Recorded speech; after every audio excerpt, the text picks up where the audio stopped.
আব্বাস ভাইজানের knowledge city live হয়ে গেছে।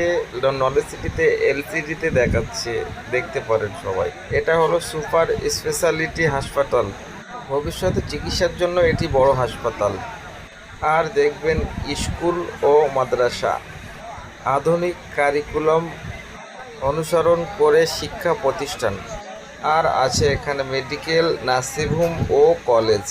উচ্চ শিক্ষার জন্য এই ধরনের প্রতিষ্ঠান তৈরির পরিকল্পনা ও ভাইজান বিভিন্ন সময় তার আলোচনায় উল্লেখ করেছেন। এবিএস মাতৃসদন, এটি একটি 50 শয্যা বিশিষ্ট বেড মাতৃসদন হাসপাতাল যা ইতিমধ্যে উদ্বোধন করা হয়েছে। এটি সম্পূর্ণ মহিলা কর্মী দ্বারা পরিচালিত হবে। আরও আছে বিশাল এতিমখানা, প্রায় 10,000 এতিম, শিক্ষার আবাস ও শিক্ষার লক্ষ্য নিয়ে এই প্রকল্পটি প্রস্তাবিত।